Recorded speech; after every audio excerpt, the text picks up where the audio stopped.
네, 월스트리트 모닝 브리핑 함께하고 있습니다. 이번 글로벌 인터뷰는 중국경제금융연구소 전병서 소장 모시겠습니다. 소장님 어서 오세요. 네, 안녕하세요. 네, 반갑습니다. 오늘 타이 색깔이 엄청 화사하신데요? 이 어두운 새벽을 밝혀주고 계십니다. 추석이 다가오기 때문에. 네, 보름달 느낌으로 가시는 거군요. 네. 좋습니다. 오늘 보름달처럼 맞습니다.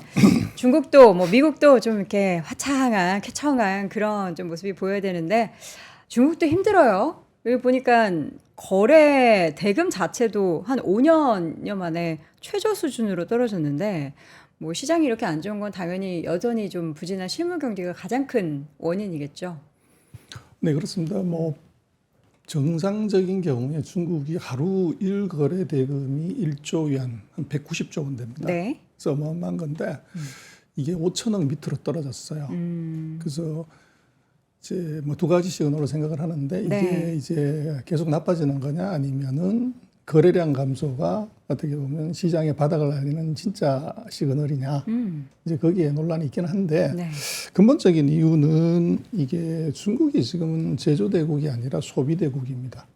그래서 지금 차트 준비한 게 있는데 잠깐 네. 보시면 그 소비 증가율이 이게 이제 훅 떨어지는 거죠. 그래서 보시는 파란색 선이 소비 증가율이고 빨간색 선이 이게 이제 아주 지옥으로 간 게 있는데요. 소비 심리입니다. 소비 심리 자체가 그렇습니다. 엄청 얼어붙은 거죠. 그래서 이게 지금 2022년에 이게 이제 봉쇄를 하면서 훅 떨어진 소비 심리가 이제 올라오지 않고 있다는 거, 요게 가장 큰 이제 악재고요. 이게 약간 안 쓰다 보니까 안 써도 괜찮네 이런 건가요? 아니면은 좀 그런 거 있잖아요. 나중에 내 지갑 사정이 어떻게 될지 모르니까 일단은 나 못 쓰겠어. 그러니까 이런 건가요? 두 번째입니다. 두 번째로. 그래서 중국이 돈이 없냐 이런 건 아니고요. 네. 은행에 돈은 이제 넘쳐나고 작년 7월 같은 경우 보면은 그 전년 7월에 비해서 늘어난 순증가된 예금이 30조 위안. 그래서 중국 GDP가 한 120조 되는데 GDP의 4분의 1 되는 돈이 실물로 안 가고 은행에 잠들어 있는 거죠. 그래서 그게 이제 자산시장의 감소, 그러니까 부동산하고 주식시장이 떨어지면서 이거 투자할 데가 없구나. 이렇게 생각해서 돈을 못 쓰는 거죠. 네.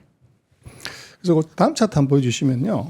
그래서 중국 경제 여러 가지 얘기를 하지만 지금 전체 지표를 보면은 그 GDP가 2분기에 이제 한 4.7 정도 되는데 네. 수출이 8.6, 투자 5.7, 그런데 소비가 2.0이에요. 그래서 이제 소비가 요게 이제 발목을 잡고 있는 거죠. 네. 그래서 소비가 이거 왜 이렇게 안 좋냐 하는 것은 결국은 이 공무원이 똑똑해야 나라가 발전하고 사장님이 안목이 좋아야 기업도 발전한다고 그러는데 정책의 실기입니다. 그 다음 차트 한번 보여주시죠. 그래서 보면은 2021년부터 중국이 이제 소위 말하는 공동부유를 하면서 이 자산 시장, 파란 색깔이 부동산 시가총액이고 빨간색이 주식 시가총액인데 이거를 내리 이제 하강을 시키면서 거의 시총의 한 48% 정도 마이너스를 만들었어요. 그러니까 국민들은 사실은 아무것도 한 게 없는데 갑자기 벼락거지가 된 느낌인 거죠. 네. 10억짜리 집이 5억 됐고 예를 들면 삼성전자 주식 10만 원에 샀는데 이제 5만 원 돼버리면 네. 실제로 평가손이지 사실은 실현손은 아니에요. 그렇죠. 그런데 그렇게 되면 이제 일상적인 돈은 쓰지만 내구재라든지 이런 쪽의 소비가 이제 줄 수밖에 없는 그런 상황이 지금 발생한 거죠. 그래서 결국은 이제 이건 그 벼락거지 현상을 만든 것. 이제 요게 말씀하신 이게 돈이 없다기보다는 이제 심리적인 어떻게 보면 이제 불안감 네. 이게 크게 좌지우지하고 있다 이렇게 봅니다. 그러면은 그 시가총액 1위 기업인 그 술 기업 있잖아요. 마오타이 주가 하락한 것도 이거 소비 심리가 좀 안 좋았기 때문에 우리가 지금 무슨 술 먹고 흥청망청 할 때냐. 이런 분위기가 중국에서 펼쳐지고 있어서 이렇게 좀 주가도 빠지고 그러는 걸까요? 그거하고 상관이 있습니다. 그래서 지금 전 세계는 한국도 그렇고 미국도 그렇고 중국도 그렇고 소위 말하는 K자 리커버리 되는 놈은 계속 가고 안 되는 놈은 끝까지 나빠지는 네. 그런 현상이 빈익빈 부익부 현상이 나타나는데 네. 그게 중국 플러스 하나 더한 것이 보면은 이제 부정부패 단속을 하게 되면 이제 고가 소비가 훅 줄어들어요. 그래서 마오타이가 한 10년 전에도 주가가 대폭락했던 적이 있는데 네. 그때는 이제 부정한 관리들, 탄관 오리들을 이제 잡아 넣겠다고 그랬을 때 그 마오타이 주가가 폭락을 해요. 그래서 왜 그러냐 그랬더니 공무원한테 접대할 때 이제 이술로 중국이 마오타이 30년짜리 술을 이제 접대를 하는 거죠. 그게 얼마인데요? 근데 그게 마오타이 30년이 어제 제가 체크해 봤더니 US 달러 1,800달러 하나로 245만 원. 245만 원이요? 예, 예. 술 한 병에? 그렇죠. 그래서 이제 이게 이 보통 사람들이 일상적으로 먹을 수 있는 술이 아닌데 이건 접대용이죠. 근데 우리가 이 막 보통 발렌타인 30년 그보다 이런데 훨씬 더 그보다 비쌉니다. 더 비싸네요. 그렇습니다. 그러다 보니까 최근에 이제 중국이 또 금융 부패를 이제 갑자기 또 들고 나왔어요. 네. 그래서 금융기관들 뭐 대출을 할 수 있고 이렇기 때문에 투자를 할 수 있기 때문에 거기도 접대 문화가 세죠.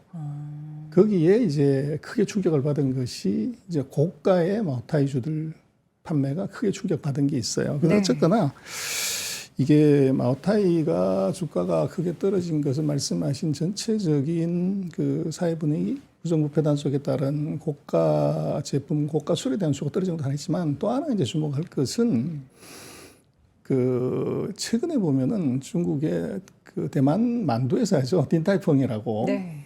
그 회사가 이제 북경 지역의 사무소를 저 식당을 다 철수를 한다. 이제 그 얘기가 한국 언론에 많이 보도가 되고 네. 뭐 중국 자본의 2차 철수가 시작이 됐다. 뭐 언론에 그렇게 막 이제 쓴 것이 나오는데 네. 그건 좀 과장이 된 거고요. 그래서 이게 왜 이제 문제가 되냐면 딘타이펑이 우리 한국에도 있습니다만은 중국 돈으로 이제 만두 한 세트에 대략 한 150위안에서 200위안 정도 합니다. 그래서 그럼 우리 돈으로 대략 28,000원에서 38,000원 정도 되는 거죠. 꽤 비싸죠. 그렇죠.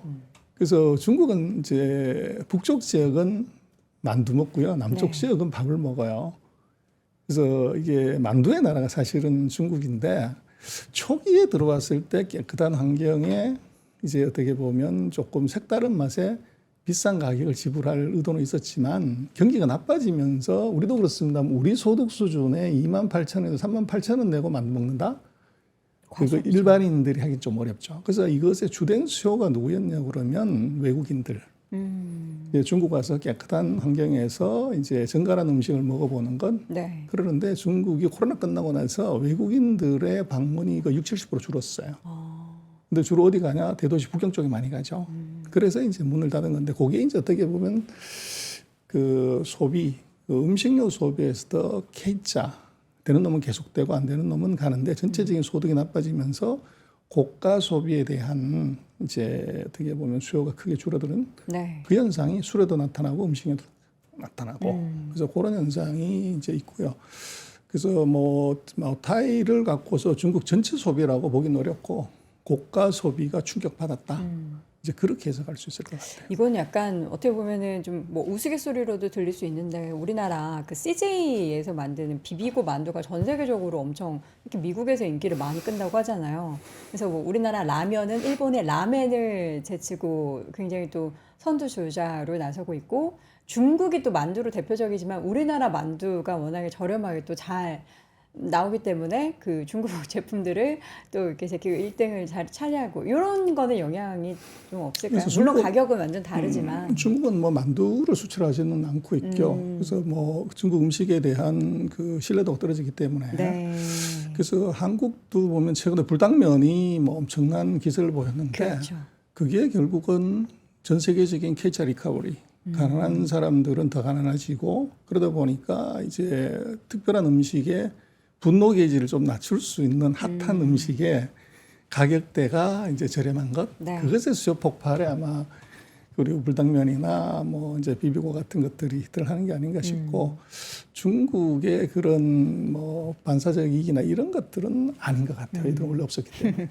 지금 데이터를 보면은 이제 상품에 대한 소비 자체가 계속 지금 중국이 꺾이는데 이게 좀 다시 좀 고개를 들기 위해서 정부에서도 정말 캐시를 지급하기도 하고 다양한 정책을 펼치지만 중국 국민들은 지갑을 안 열고 있는 거죠.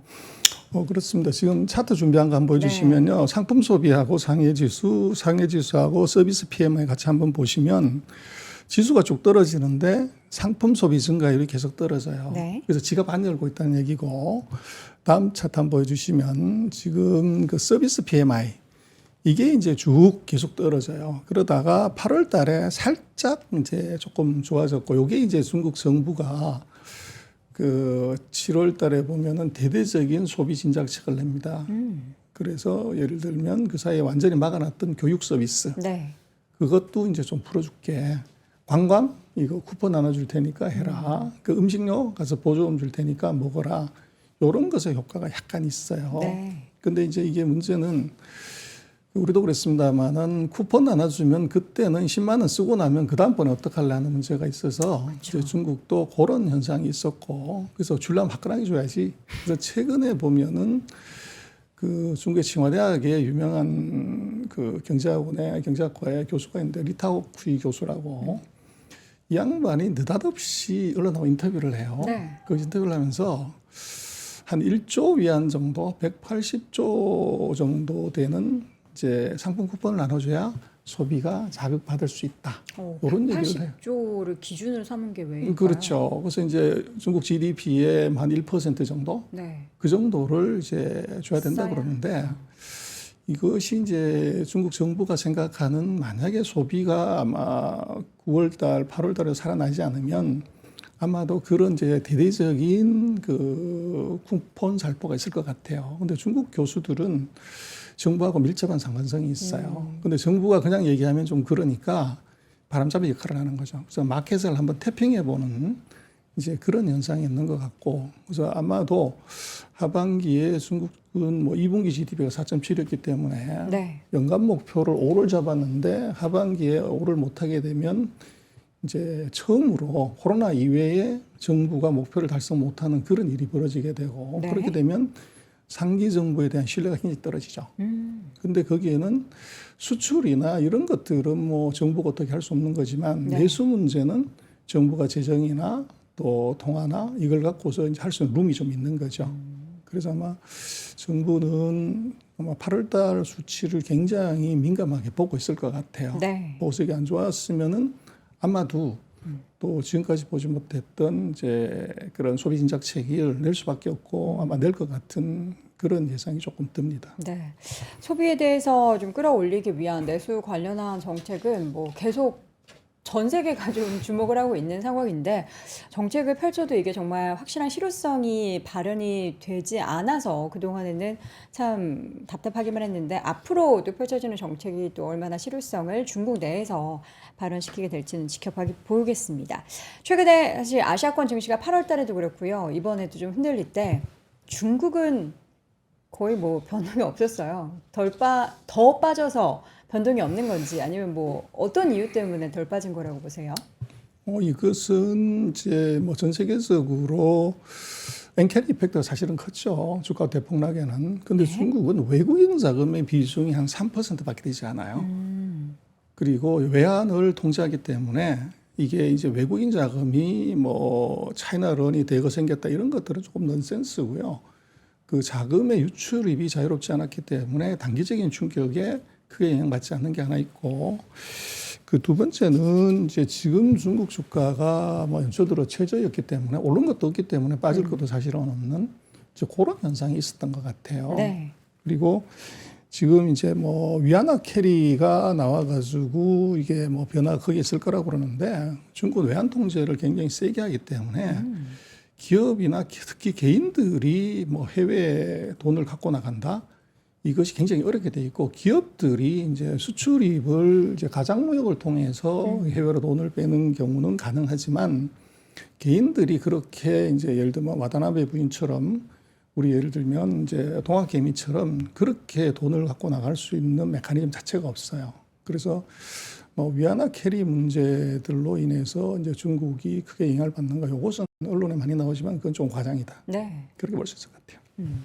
자, 지금 미국에서 금리 인하를 9월 달에는 뭐 25bp가 되든 50bp가 되든 단행을 할 예정입니다. 그러면 미국이 금리 인하를 본격화하면 중국 시장에는 어떤 영향을 미치게 될까요? 그래서 중국의 영향을 받을 것 같아요. 그래서 중국이 그 사이에 경기가 소비가 줄었기 때문에 투자도 그렇고 부동산도 그렇고 금리를 내려서 이거를 뭘 해야 되는데 문제는 이제 금리 역전 현상이 생긴 거죠. 미국은 금리 올리고 중국은 금리를 낮추다 보니까 그래서 채권 시장에서 돈이 되게 많이 빠졌었어요. 근데 만약에 이제 미국이 금리를 올려서 금리 스프레드가 줄어들게 되면 중국이 금리를 인하할 수 있는 룸이 생기게 됩니다. 그리고 이제 부채 비율이 중국이 뭐 기업 부채가 전 세계에서 프랑스 다음번으로 두 번째로 높아요. 그래서 금리를 내렸을 때 기업의 금리 부담 이게 이제 영향을 크게 미칠 수가 있죠. 네. 그래서 뭐 미국의 금리 인하는 중국에 조금 숨통을 트여줄 수 있는 룸이 있다. 그렇게 볼 수 있을 것 같아요. 숨통을 틔워줄 수 있다. 그러면 좀 어떻게 전체적인 분위기가 점점 좀 나아지고 있다라고 봐야 되는 건가요? 그 빨리 나아졌으면 좋겠긴 한데. 그렇긴 한데요. 네. 그래서 중국 같은 경우를 보면 뭐 한 최근 10년간을 보면 7, 8, 9월이 방금 뭐 앞방송에도 그런 말씀하셨지만 주가가 좋았던 적이 별로 없어요. 그래서 중국은 항상 찬바람이 불어야 이제 뭔가 보이는데 그것은 중국의 중요한 정치 일정이나 행사들이 다 10월, 11월, 12월에 몰려 있어요. 네. 그래서 그런 이제 어떤 중국 내부적인 특성 때문에 그런 것이 이제 있고 그래서 거기에 묘하게 미국의 금리 인하나 중국의 소비 진작책이 맞물리게 되면 그래서 최근에 보면은 말씀하신 이제 거래량이 5천억 밑으로 떨어진 게 뭐 몇 달 지속이 되다가 8월 말 9월 초 들어서 이게 한 1조대로 쑥 이제 올라가는 현상이 보여져요. 네. 그러나 주가는 떨어지고 있지만 그것은 이제 주식시장에서 소위 말하는 저점 매수 이제 뭐 거래량 바닥이 나온 것 아닌가 하는 그 합리적인 이제 추론을 할 수 있는 그런 이제 작은 단초 하나는 나온 것 같아요. 지금 중국 상황을 우리 소장님과 항상 이제 확인할 때마다 좋아하실 수 있을 것 같은데, 좀 괜찮아질 것 같은데 그런 생각을 하지만 막상 뭔가 드라마틱한 게 없는데 그럼 우리가 기대하는 중국이 항상 보면은 한 방이 있는 나라 아닙니까? 근데 그 한 그래서 방이 그건 나오지 제가 볼 않는 때는 건 이제 뭘까요? 두 가지가 있는데 하나는 원자바오 총리, 리커창 총리하고 이번 이제 리창 총리하고의 차이가 있는 것 결이 같아요. 다르다. 그래서 과거에는 이제 총리들이 주석 눈치 안 보고 과감하게 경제 정책을 실시할 수 있는 한 방이 있었는데 지금 리창 총리는 이제 시진핑의 비서 출신이고 경제에 대해서 일가견이 있다고 보기가 어려워요. 그러다 보니까 경제 정책을 이제 위기가 오거나 문제가 됐다고 하면 화끈하게 경제 정책을 쓰는 것이 아니라 찔끔찔끔찔끔 뭐 이렇게 이제 내다 보니까 네. 그게 말씀하신 이제 화끈한 한 방이 없는 것이 하나 있고 또 하나 제가 생각할 때 우리가 조금 간과를 하면 안 되는 것이 중국이 우리나라 GDP의 지금 딱 10배입니다. 10배. 사이즈가 미국 다음번에 크니까 미국이 한 70% 가까운 사이즈이기 때문에 우리가 중국의 10분의 1밖에 안 되는 경제 규모도 경제 정책 내면은 바로 그게 효과가 나지 않지 않습니까? 그렇죠. 그 시차가 있는데 그걸 사이즈로 감안한다고 하면은 우리보다는 훨씬 더 경제 규모가 크고 구조가 다양하기 때문에 그 도달 시간이 훨씬 지연된다고 봐야 돼요. 네. 그래서 그런 이제 사이즈 이펙트하고 경제 정책 당국자의 과단성 이제 그 두 가지에서 요게 이제 문제가 되는 것 같은데 결국은 또 관리형 이제 조직이나 리더들은 한번 방향이 바뀌면 될 때까지 또 계속 해버리는 거죠. 네. 그래서 경기 좋아질 때까지 부양책 계속 내버리는데 그것이 한꺼번에 이제 누적이 되면 어느 순간 임계점에 올라가면 또 이게 이제 폭발을 해버리는 그런 현상이 나타나게 되죠. 이게 어쨌든 정부나 그 정부를 이끌고 있는 리더의 성격도 정책에 영향을 미치기 때문에 그 부분 때문에 어떻게 보면 그동안 중국을 계속 바라봤던 투자자 입장에서는 조금 답답할 수 있는데 앞으로도 그런 뭔가 혁신적인 그러한 부분들보다는 계속 점층적으로 그리고 어쨌든 반영되는 그 시간에 대해서는 좀 마음의 여유를 가져야겠네요. 그래서 뭐 중국은 뭐 만만디인데 그게 지금 중국 같은 경우를 보면 아까 말씀을 드렸지만 모든 지표들이 마이너스는 아니에요. 근데 찔끔찔끔 이제 떨어지는 것이 왔고 그것이 이제 참을 수 없는 단계까지 오도록 계속적으로 정책을 했다는 거죠. 네. 근데 그것이 이제 시차가 어느 정도 지나게 되면 그게 효과를 발휘는 하게 됩니다. 근데 거기에 어떤 이제 모멘텀 기제가 하나 필요한 거죠. 네. 그래서 그게 이제 뭘 거냐를 봐야 되고, 그래서 아까 말씀하신 거래량의 최저점이 이게 조금 유의미한 내용이 될 것 같아요. 그래서 조금 더 지켜볼 필요가 있고, 거래량이 더 늘어난다고 하면 은행에서 이제 주식으로 또는 실물 자산으로 자금의 이동이 있다고 봐야 되는 거죠. 자, 이제는 반도체 얘기를 좀 해보도록 하겠습니다. 지금 계속 뭐 반도체 쪽에 있어서의 미국과 중국 간의 무역 전쟁이 있고, 미국은 동맹국들, 뭐 특히 뭐 전체적으로 다 손잡고 우리 중국을 압박하자 이런 분위기가 만들어지고 있는데, 중국은 그러자 이제 그 중에서 이제 일본에 대해서 너 우리 이렇게 압박하고 이러면 우리도 보복할 거야 라는 그런 구도가 지금 펼쳐지고 있는 거죠. 그래서 뭐 그런 말이 있습니다. 원숭이 길들이려고 닭을 잡아서 피를 보여준다. 그래서 중국이 미국을 바로 상대하기에는 너무 버거우니까 네. 중간에 낀 놈을 이제 때려서 자기 마음의 표시를 하는 거죠. 그래서 예전에 사드 사태 때는 한국이 닭이 됐었고, 네. 또 이제 그 파운드리 문제가 됐을 때는 대만의 TSMC가 닭이 된 거죠. 근데 지금 이제 반도체 장비 이제 이걸 규제를 미국이 더 세게 하려고 하니까 네. 그 사이에 낀 놈이 이번에는 일본이 된 것 같아요. 그래서 일본에 협박을 하는 가장 큰 이유는 뭐냐 그러면 일본이 반도체 재료의 강국입니다. 근데 일본도 그 재료의 기초 소재가 되는 소재는 중국으로부터 들어오는 것이 워낙 많아요. 네. 그러다 보니까 이게 그 히토류 이제 이걸 중국이 전 세계 60%를 장악하고 있기 때문에 지난번에 일본하고 이제 그 디아위타오 그 섬 때문에 전쟁이 벌어졌을 때 그때 중국이 일본한테 썼던 것이 바로 히토류 금색 수출 금수 조치를 하는 바람에 토요타가 전기차를 못 만드는 그런 현상이 발생했고 미국의 IT 기업, 일본의 IT 기업들이 첨단 IT 기기를 못 만드는 현상이 발생을 했었어요. 그래서 그곳에 이제 재판을 하겠다고 하는 협박을 한 거죠. 근데 이제 이게 왜 이런 일이 벌어졌냐 하면은 그 미국이 기술 제재했고 장비 제재했는데 지금 차트 한번 보여주실래요? 그 미국 장비 규제도 다시 생산 증가하는 그 차트요. 네. 저 보시면 왼쪽에 미국이 규제를 했더니 2021년부터 규제가 들어갔는데 22년, 23년 하반기까지 저 파란 색깔이 저게 반도체 생산량의 감소입니다. 보이죠? 네. 근데 문제는 작년 연말부터 금년 들어서는 생산량이 급격히 늘고 있어요. 이 얘기는 뭐냐면 미국의 장비나 기술 통제에 구멍이 있다는 얘기예요. 구멍이 있다. 그래서 빠져 있는 거죠. 그리고 오른쪽 차트 보시면 중국의 반도체 장비 수입액인데요. 이게 금년 상반기의 수입액이 작년 연간에 거의 한 70%까지 늘었어요. 근데 아마 최근 언론에도 보도가 됐지만 상반기에 미국, 일본, 한국이 구매한 반도체 장비 전체보다도 네. 중국이 구매한 게 더 많아요. 그래서 이러다 보니까 이게 이제 완벽한 통제가 되지 않고 있다는 것이고, 그 다음 차트 한번 보여주실래요? 이게 뭐냐면 이제 AMT, 텔, ASML, KLA, 뭐 램 이런 회사들이 전 세계 반도체 장비 공급의 탑5 회사들입니다. 네. 지금 보시면 파란색, 초록색, 빨간색이 2022년, 23년, 24년 상반기 기준의 대중국 수출 비중이에요. 모든 회사들의 수출 비중이 대중국이 다 올라갔어요. 네. 그래서 지금 텔 같은 경우는 20%에서 50%가 늘었고 50% 늘었고 ASML도 중국에 팔던 장비가 2022년에 10%였는데 금년 상반기에는 49, 절반이 중국한테 팔아서 돈을 버는 거죠. 그래서 이 회사들의 이익이 무지 좋습니다. 그래서 지금 이게 미국의 규제가 이게 구멍이 있다는 것이고 중국은 이게 규제를 받는다고 생각을 하니까 먼저 선구매를 왕창 해버린 거죠.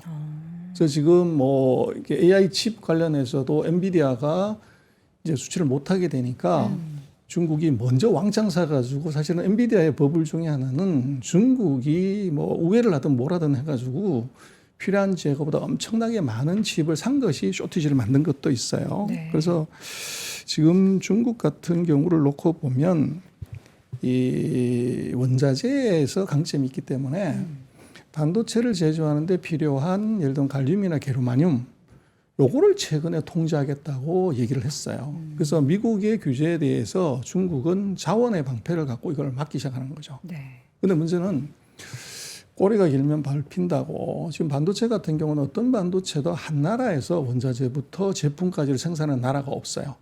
대략 한 이제 대여섯 개 나라를 거쳐야 미국의 설계, 예를 들면 이제 타이완에서 그 파운드리 아니면 한국의 이 하이닉스에서 제조, 그걸 조립하는 것은 이제 타이완에서 하고, 검사는 예를 들면 싱가포르에서 하고, 그 제품을 갖다 만드는 건 유럽이나 미국에서 하고, 뭐 이런 이제 대여섯 개 나라를 거치기 때문에 어떤 나라 하나라도 이게 문제가 되면 전체 서플라이 체인이 다 스톱하는 결과가 나와요. 네. 근데 중국은 거기에 맨 끝단에 있는 소재 부분을 이거를 이제 장비나 기술에서 제재하면 이거 손대겠다. 그래서 서플라이 체인 자체를 흔들겠다. 요렇게 이제 협박을 하는 것이고. 네. 그래서 미국의 입장에서는 지금 아주 묘한 타이밍이죠. 그래서 추가적인 이제 무역 제재를 하겠다고 그러다가 중국에 대해서 어젠가 아ren가 보면 제재를 하는 것에 날짜를 연기를 했어요. 그 이유가 뭐냐 그러면 이런 협박 때문에 그랬던 것보다는 제가 볼 때는 미국이 대선 시즌이죠. 그래서 대선 시즌에 이제 중국과 싸움을 하는 것이 표를 얻을 수도 있지만 네. 거기서 중국이 더 세게 나왔을 때 무역 제재를 한 이제 후보자가 오히려 피해를 입을 수 있는 가능성이 있어요. 그러다 보니까 이제 민주당 같은 경우는 반드시 이겨야 되니까 네. 불필요하게 중국하고 지금 전쟁할 필요는 없다. 그래서 무역 규제, 수출 통제 이런 것들을 이제 연기를 하는 그런 현상이 나타나고 있어요. 그래서 중국이 아주 영악한 것이 그걸 절묘하게 이용해서 지금 협박을 하는 거죠. 그래서 미국의 지금 타이밍이 아주 묘한 타이밍이기 때문에 네. 아마 이런 현상, 이런 얘기들이 나오고 있고, 그러나 이제 우리가 조금 그 걱정이 되는 것은 이제 그 한국의 대중국 원자재 의존도입니다. 그래서 높죠. 우리가 반도체도 그렇고 배터리도 그렇고 지금 차트 한번 보여주실래요? 중국의 4대 품목 중 대중 의존도는 우리 반도체 소재도 한 40%, 히토리는 50%, 배터리는 거의 8, 90%를 중국에 네. 의존해요. 그래서 미중이 싸우는 과정에서 둘이 싸우는데 거기서 우리가 이제 날아온 돌멩이에 맞을 수 있는 가능성이 중국이 원자재를 통제하겠다. 이랬을 때 미국이나 일본보다도 우리가 더 크게 먼저 타격을 받을 가능성이 있어요. 네. 그래서 우리 리스크가 지금 이 어떻게 보면 중국을 원자재 공급국으로서의 관리를 이걸 잘 못하면 네. 우리 지금 미국으로 유럽으로 수출이 좋다고 하는데 그게 주로 반도체, 배터리, 전기차거든요. 근데 이게 지금 스톱이 될 수 있는 리스크가 존재를 해요.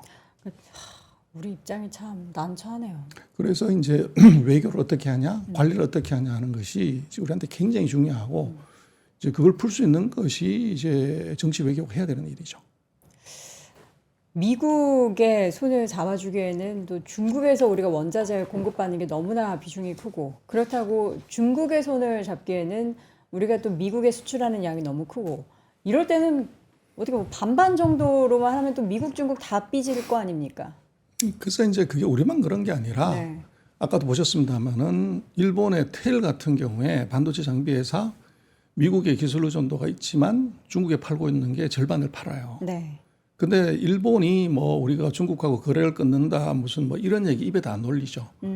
그래서 정치적인 것은 정치적인 걸로 가고 네. 실리는 실리대로 또 책임지는 것이 대국의 패턴인데 미국 아까 말씀드렸지만 AMT나 텔이나 KLA가 정부가 첨단 장비, 첨단 기술, 반도체 장비 중국에 팔지 말라는데 최근 3년간 그거 쌍무시하고 매출 비중이 대폭적으로 올라갔단 말이에요. 네. 그래서 돈에는 내국심이 없어요. 그래서 냉정하게 이제 그 실리 찾아가지고 액션을 하는 것인데 네. 우리는 실리보다는 이제 정치 아젠다나 이제 정서적으로 자꾸 이제 비즈니스를 접근하는 거죠. 그래서 뭐 결국은 이게 왼발 잘 쓰는 사람 뭐 선수 맞죠. 오른발 잘 쓰는 사람 선수 맞는데 고수는 뭐냐면 왼발도 잘 쓰고 오른발도 잘 쓰는 게 고수입니다. 네. 그래서 고수하고 선수하고 붙으면 누가 이기냐? 당연히 고수가 이기죠. 우리 손흥민 선수 왼발 오른발 다 잘 쓰니까 스타가 되는 거잖아요. 대중국 관계, 대미 관계도 저는 그렇게 아까 말씀하신 우리가 이쪽 저쪽 어느 것도 이것을 버릴 수가 없고 더 연계가 돼 있기 때문에 네. 왼쪽 발 잘 쓴다고 왼쪽에서만 계속 공 넣다 보면 오른쪽에서 이게 실수할 확률이 높기 때문에 그렇죠. 이 두 개의 균형 감각 그래서 우리가 뭐 이제 비난하고 욕만 한다고 그래서 문제가 기본적으로 해결되는 게 아니에요. 네. 냉정하게 보고 정확하게 판단해서 거기에 미국 기업, 일본 기업, 네덜란드 기업처럼 정치는 정치고 이제 실리는 실리 이렇게 구분해서 들어가는 것이 필요한데 우리는 그것보다는 중국의 오만한 무례함 여기에 우리가 이제 분노 게이지가 너무 올라가 있기 때문에 그런 쪽으로 접근을 안 하고서 가는 것이 조금 우리한테는 아쉬운 감이 있죠. 우리도 그러면은 어쨌든 중국에 대한 그런 외교를 할 때 좀 실리적으로 접근을 해야 되는데. 그래서 우리로서는 지금 이제 굉장히 심각한 문제가 뭐냐면 아까 보셨습니다만 전 세계 반도체 장비 회사들이 중국에서 다 떼돈을 벌어요. 네. 작년 금년.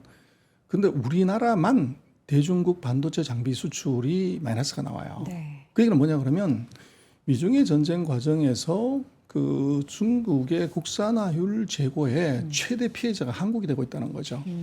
그래서 우리로서는 그 중국이 반도체 국산을 하는 것이 ASML에 노광 장비를 하거나 AMT나 텔에 최첨단 장비를 국산할 수는 없으니까 한국이 하고 있는 이게 캐치업하기 가장 좋은 품목입니다. 네. 그럼 한국 반도체 장비 산업의 수명이 굉장히 짧아지는 건데 문제는 지금 전 세계 반도체 장비 시장의 거의 30에서 40%가 중국이에요. 그리고 중국은 2022년 이후에 반도체 공장 전 세계가 짓는 게 한 42개인가 되는데 그중에 22개를 중국이 짓고 있습니다. 네. 그래서 그래서 이 시장을 우리가 아까 말씀하신 것처럼 이 탈중국 뭐 이런 쪽에 어프로치를 하게 되면 그 시장을 통째로 다 잃어버리는 거죠. 근데 정말로 탈중국을 해야 되는 것은 미국하고 전쟁하고 있는 미국 기업이 탈중국 해야 되는데 네. 미국 기업은 탈중국 한 게 없고 우리가 이제 탈중국을 해버리는 이제 우리가 실리 측면에서 접근을 좀 못하고 있다는 것, 그게 좀 다른 거죠. 네. 그래서 우리로서는 뭐 이게 중국하고의 관계에서 철저한 이해관계로 어프로치하는 것이 이게 중요한데 네. 거기에 우리가 조금 약한 것 같아요. 아쉬운 부분들이 많고요. 우리에게도 우리 정부에게도 또 외교 당국에게도 산업에게도 숙제가 많아지는 것 같습니다. 자, 이렇게 해서 이제 반도체 관련한 전체적인 이야기까지 나눠봤고요. 오늘 글로벌 인터뷰 이 시간 중국 이야기 중국경제금융연구소 전병서 소장 함께했습니다. 고맙습니다. 박근영, 이선영, 사경인, 염승환 투자 마스터들의 세심한 케어로 건강한 투자 습관을 만드세요. 3프로 멤버십 3프로 앱에서 확인하세요.